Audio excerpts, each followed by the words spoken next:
Talvez você ache que assistir vídeos enquanto come é só um costume inocente. Você senta com o prato, abre o celular e dá play em qualquer coisa. Mas o curioso é que, para muita gente, a comida parece até perder a graça quando não existe uma tela ligada junto.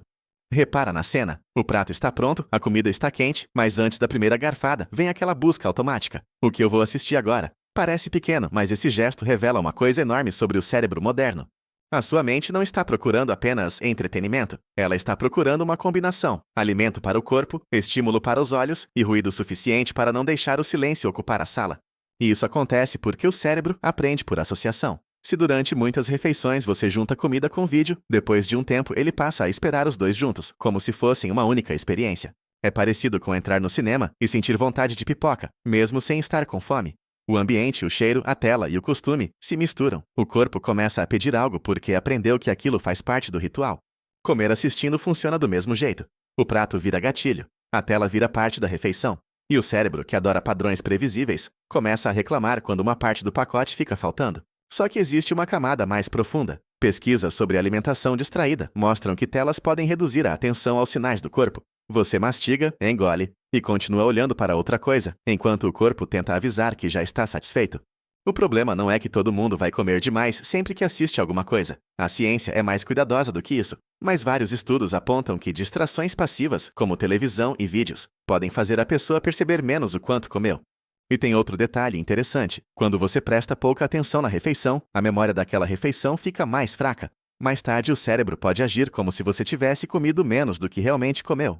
É como se o corpo dissesse: eu comi, mas a memória respondesse: não lembro direito. E quando a lembrança é falha, a vontade de beliscar depois pode aparecer com mais facilidade. Agora entra a dopamina. Ela não é simplesmente o químico do prazer, como muita gente repete. Ela está muito ligada à expectativa, à busca e à sensação de que talvez algo interessante esteja prestes a acontecer. Vídeos são máquinas de expectativa. O próximo corte pode ser engraçado, a próxima frase pode revelar algo, o próximo vídeo pode ser melhor. A tela vive prometendo uma pequena recompensa no segundo seguinte. Quando você junta isso com comida, o cérebro recebe duas promessas ao mesmo tempo: a próxima mordida e a próxima cena. É uma combinação tão eficiente que parece ter sido feita para prender a atenção. Por isso, muita gente começa dizendo: vou assistir só enquanto almoço, e termina 20 minutos depois com o prato vazio e o vídeo ainda rodando. A refeição acabou, mas o ciclo de expectativa continuou funcionando. Mas reduzir tudo à dopamina seria simples demais. Também existe uma parte emocional. Comer sempre foi, para os seres humanos, muito mais do que colocar calorias para dentro. Em muitas culturas, comer é encontro. É família, conversa, pausa, celebração, cuidado. Estudos sobre refeições sociais mostram que comer com outras pessoas tem relação com vínculo, satisfação e sensação de pertencimento.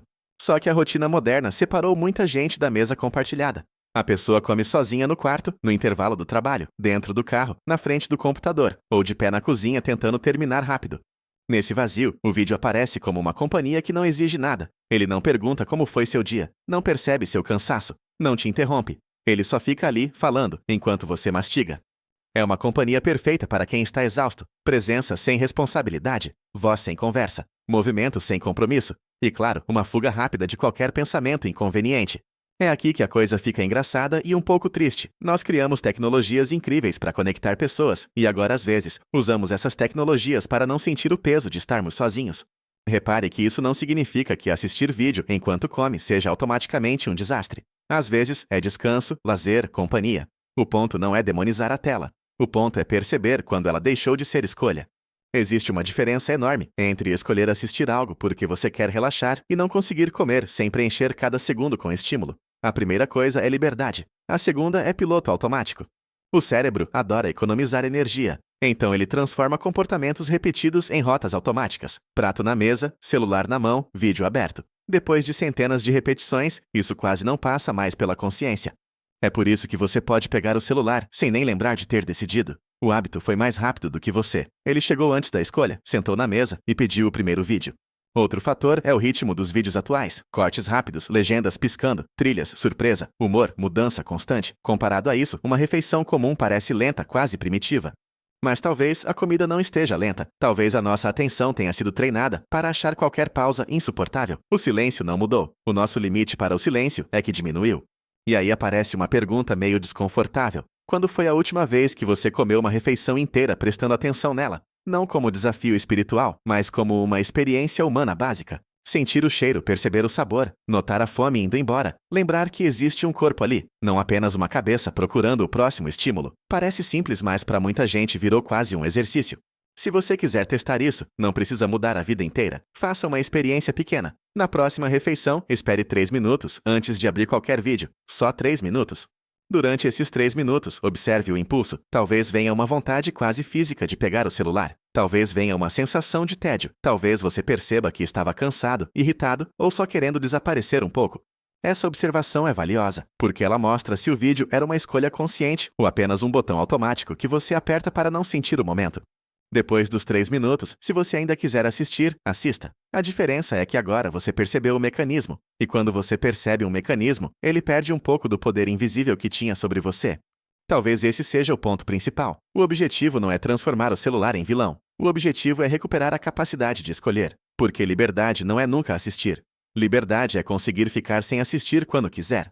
E isso vale para muito mais do que comida. Vale para esperar na fila, caminhar na rua, deitar na cama, entrar no elevador. A vida moderna criou uma tela para cada pequeno desconforto. Por isso esse hábito é tão interessante. Ele parece pequeno, mas mostra como a nossa atenção está sendo treinada. Mostra como buscamos companhia, recompensa e distração até nos momentos que antes eram simples. Talvez você não esteja assistindo vídeos enquanto come porque ama tanto aqueles vídeos. Talvez você esteja tentando transformar uma refeição solitária em algo mais cheio, mais barulhento, mais acompanhado. E talvez o primeiro passo não seja parar. Talvez seja apenas notar. Notar quando você pega o celular. Notar o que sente antes do play. Notar se a fome é do corpo, da mente ou de companhia. Porque quando você começa a notar, uma pequena distância aparece entre o impulso e a ação. E nessa distância mora uma coisa rara hoje em dia. Escolha. Então, na próxima refeição, faça esse teste. Não para se punir, não para provar que você é disciplinado, mas para descobrir o que acontece quando a tela sai da mesa e você volta para dentro da própria vida. Se este vídeo fez você pensar em algum hábito que parecia normal, comenta a palavra presença. Assim eu vou saber que você chegou até aqui e que esse tipo de curiosidade humana merece continuar. E deixa também uma sugestão. Qual comportamento estranho, curioso ou invisível da vida humana você quer ver explicado nos próximos vídeos do Risk Stickman? Porque às vezes as perguntas mais interessantes não estão nos grandes mistérios do universo. Estão nas coisas comuns que você faz todos os dias sem perceber.